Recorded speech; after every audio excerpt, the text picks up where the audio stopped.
시편 38편의 배경은 사무엘하 11장입니다.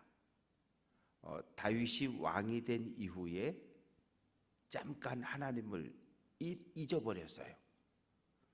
늘 하나님을 의식하고 살던 사람이 하나님을 잠시 잊어버리니까 범죄를 하게 되는데, 어떤 범죄를 지었을까요?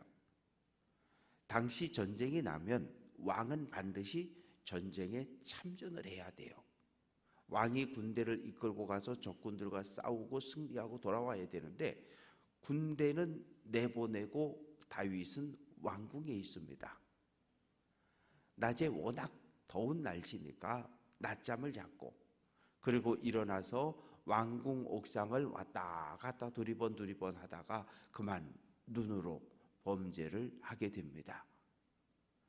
목욕하는 여인을 보게 되었고 얼른 눈을 돌이켜야 했는데 돌이키지 못했고, 결국은 어떻게 했어요? 마음의 음욕을 품고 왕의 고난을 가지고 그 여자를 왕실로 데려오고, 그리고 동침하고, 그리고 그 남편이 장군 우리아인 것을 알고 전쟁터 극심한 곳에 내보내 죽이고, 간음죄를 지었고 살인죄를 지었고, 그리고 하나님이 모를 줄 알았어요. 그런데 하나님께서 나단 선지자를 통해서 죄악을 드러내십니다. 그때를 회상하며 지은 시요, 그래서 참회의 시이며 탄식시이고 한탄의 노래입니다. 병이 들었어요. 몸에 병이 들었는데 3절 말씀 보면 주의 진노로 말미암아 내 살에 성한 것이 없고 나의 죄로 말미암아 내 뼈에 평안함이 없다. 5절 내 상처가 썩어 악취가 나오니 내가 우매한 까닭이다. 그리고 7절 내 허리에 열기가 가득하고, 허리가 아프다는 얘기죠.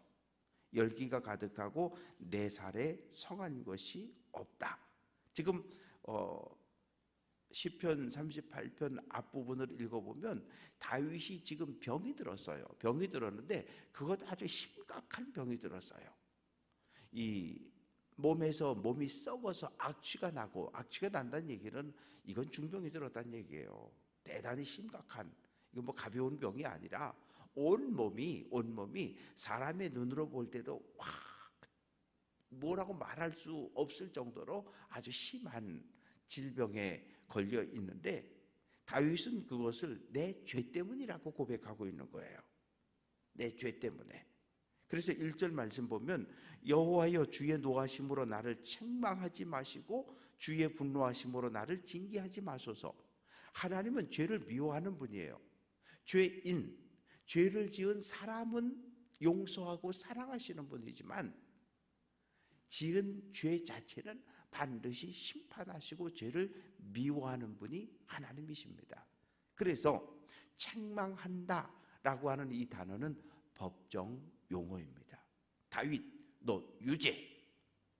하나님께서 하나님의 법정에서 다윗에게 유죄 판결을 내렸고, 그리고 어떻게 하는 거예요? 2절 말씀 보면 주의 화살이 나를 찌른다 라고 하는 말은 하나님께서 이 다윗을 향해서 활을 쏜 거예요. 하늘로 딱 날아가던 화살이 어느 순간에 밑으로 뚝 떨어지면서 다윗의 몸에 쿡 박힌 거예요. 찔렀다라고 하는 것은 떨어져서 박혔다, 그런 이야기입니다. 주의 손이, 하나님의 진노의 손이 이 다윗을 짓누르는 거예요. 그러니 어떻게 살 수 있어요? 하나님께서 다윗의 죄악을 심판하시고 있는데, 그러니 3절 말씀 보면 주의 진노로 살이 성한 것이 없고 뼈에 평안이 없고 죄악이 내 머리에 넘쳐서 무거운 짐 같다는 거예요. 우리가 요즘은 뭐 이렇게 길 다니면서 머리에 뭘 이고 가는 사람들을 별로 못 봐요.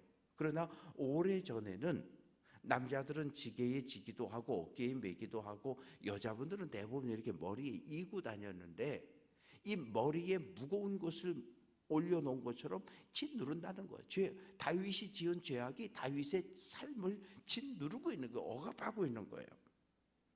그래서 내가 감당할 수 없다. 죄는 지을 줄 아는데 이 죄의 무거움을 감당할 수 있는 사람은 우리 가운데 아무도 없어요. 그래서 잠도 못 자고 고통을 당하고 밥도 못 먹고 괴로움을 겪는 거예요. 5절 상처가 썩어 악취가 나고 6절 아프고 심히 구부러졌고 종일토록 슬픔 중에 다닌다. 왜 슬픔 중에 다닙니까? 나의 이 육체적인 질병, 고통이 내 죄로 인함이라는 걸 알기 때문에 그래요. 안 그러면 얼굴을 들고 활짝 웃으면서 다녀야 되는데 죄로 인해서 하나님이 나를 짓누르고 나를 때리시니 나는 감당할 수 없다고 고백을 합니다. 그래서 8절 내가 피곤하고 심히 상했으며 마음이 불안하고 신음하나이다. 몸도 마음도 정신도 영혼도 모든 것이 다 무너져 버린 거예요. 뭐 때문에? 죄값으로 인해서. 죄를 지었고 내 죄를 하나님이 유죄 판결 내리셨고 그리고 하나님이 죄값으로 때리시는 거예요. 그래서 다윗은 하루하루 살아가는 삶의 의욕을 잃어버립니다. 그래서 다윗은 9절 나의 모든 소원이 주 앞에 있고 나의 탄식이 주 앞에 감추지 않았나이다. 이 말의 의미는 하나님 앞엔 숨길 수 없다는 거예요. 사람은 속일 수 있어요. 부부간에도 속일 수 있고 부모 자녀 사이에도 속일 수 있지만 하나님 앞에는 속일 수 있는 사람이 없어요. 그런데 우리가 머리로는 하나님 앞에 속일 수 없다는 걸 아는데 실제 현실의 삶에서 자꾸 하나님을 속여요. 속이려고 해요. 하나님 모르실 거야, 모르실 거야. 그러나 다윗은 그렇게 말하지 않아요. 하나님 앞에 죄를 숨길 수 없다고 말합니다. 그러면서 10절 말씀 속에 심장이 뛰고 기력이 쇠하여 눈의 빛도 나를 떠났다. 심장이 이 평상시보다 이 죄를 지었을 때, 지은 죄가 드러났을 때 더 막 급하게 뛰는 거예요. 그래서 거짓말을 하면 얼굴이 빨개진다든지 몸에 여러 가지 반응들이 일어나는 것처럼, 그리고 기력, 힘이 쭉 빠지고 내 눈의 빛도 나를 떠났다. 이 눈빛, 알력이라고 이야기하는데 모세를 이야기할 때 뭐라고 이야기합니까? 120살까지 살았는데 기력이 쇠하지 않았고 눈이 흐리지 않았다 그러잖아요. 근데 다윗은 지금 이때가 뭐 왕되고 어쩌고 저쩌고 한 40살 전후였을 텐데 눈빛이 흐려진 거예요. 그만큼 다윗의 지금 몰골은 아주 형편없는 거예요. 형편없는 거예요. 그래서 11절 사랑하는 자 누굽니까? 가족, 친구, 내 상처를 멀리하고 친척들도 멀리 섰다. 내가 고통당하고 힘들면, 하나님의 심판을 받아서 고난을 당하고 있으면 나를 좀 위로해주고 돌봐주고 함께 있어줘야 되는데 다 도망가 버린 거예요. 가족들도 친구들도 친척들도. 뿐만 아니라 12절 말씀 보면 내 생명을 찾는 자가 누굽니까? 믿었던 사람들, 가까운 사람들.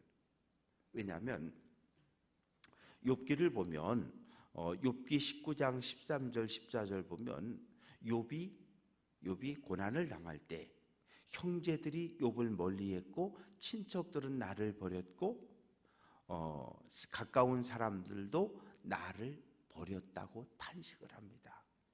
근데 그럴 수밖에 없잖아요. 왜?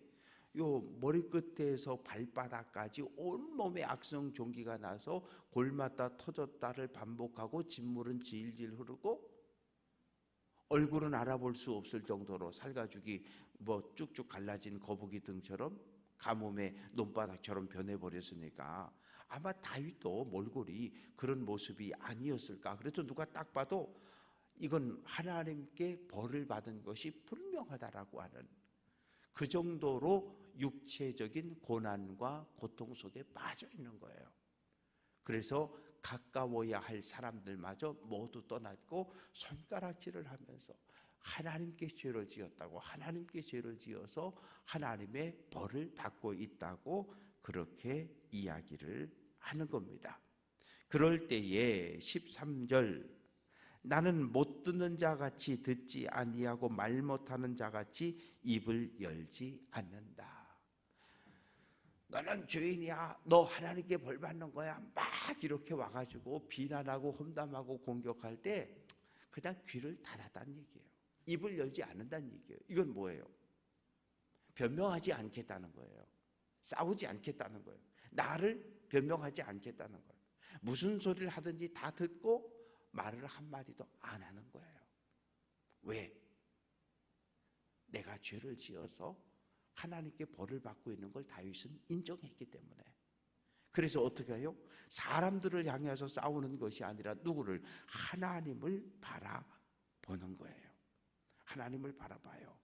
그래서 14절, 나는 듣지 못하는 자 같고 내 입에서 반박할 말이 없다. 15절, 여호와여 내가 주를 바라싸우니 내 주 하나님이 내게 응답하시리이다. 이게 다윗의 믿음이에요.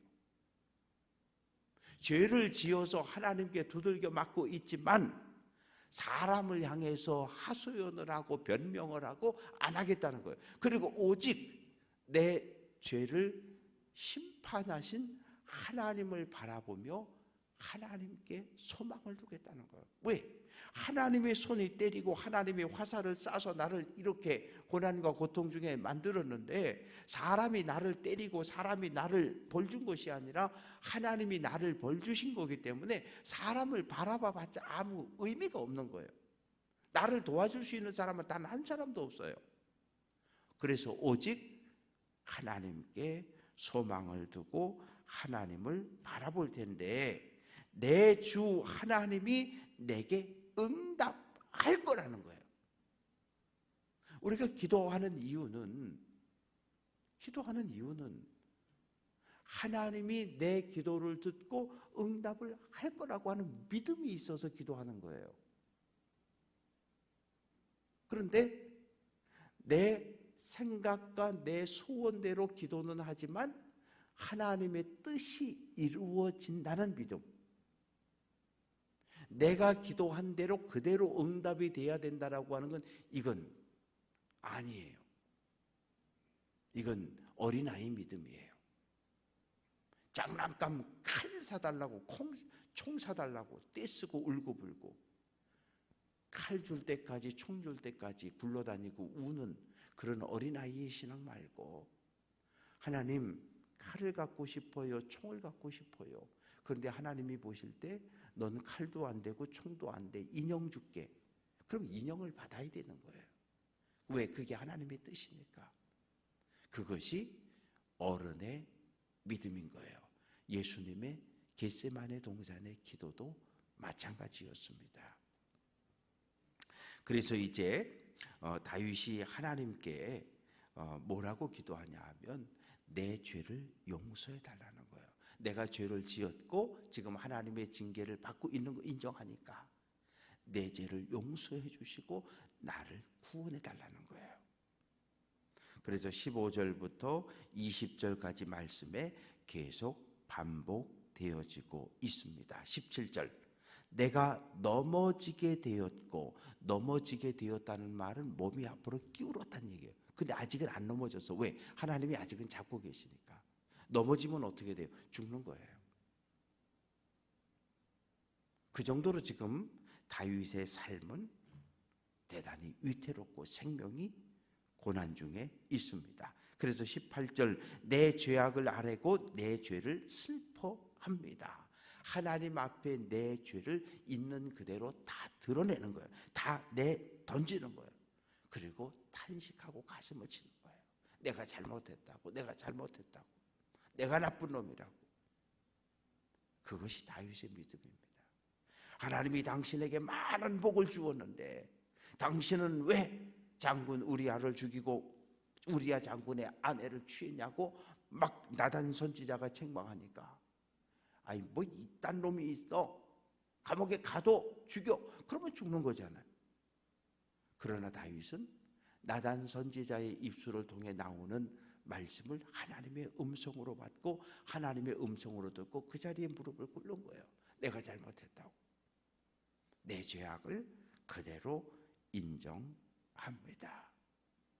그리고 원수들을 향해서도 기도하는데 뭐라고 기도하냐 하면 19절, 내 원수가 활발하고 강하며 부당하게 나를 미워하는 자가 많으며 또 악으로 선을 대신하는 자들이 내가 선을 따른다는 것 때문에 나를 대적한다. 지금 나를 미워하는 사람들은 가족들, 친구들, 가까운 사람들이잖아요. 근데 이 사람들은 내가 과거에 다 은혜를 베풀었던 사람들인 거예요. 나는 선을 베풀었고 은혜를 베풀어 주었는데 내가 정작 고난을 당하니까 나를 향해서 비난에 손가락질을 하고 나를 미워하고 나를 나쁜 놈이라고 욕하고 달려든다는 거예요. 나는 자기들 어려울 때 도와줬는데, 힘들 때 일으켜줬는데, 그러면서 하나님께 호소를 합니다. 21절, 여호와여 나를 버리지 마소서, 나의 하나님이여 나를 멀리하지 마소서, 속히 나를 도우소서, 주 나의 구원이시여. 버리지 말라는 거예요. 멀리하지 말라는 거예요. 그리고 나를 도와달라는 거예요. 나의 구원은 오직 하나님께만 있다는 거예요. 오늘 이 다윗의 고백이 우리 모두의 고백이 되기를 원합니다. 사람은 부모든 남편이든 아내든 자녀든 친구든 목사든 믿음의 대상은 아니에요. 사람은 믿음의 대상은 아니에요. 사람은 돌봄과 사랑과 용서의 대상입니다. 그래서 오늘 한 날도 하나님만을 붙잡고 하나님만을 바라보며 모든 사람들을 예수님의 마음으로 품고 사랑할 수 있는, 사랑하는 모든 성도들 될 수 있기를 주님의 이름으로 축원합니다.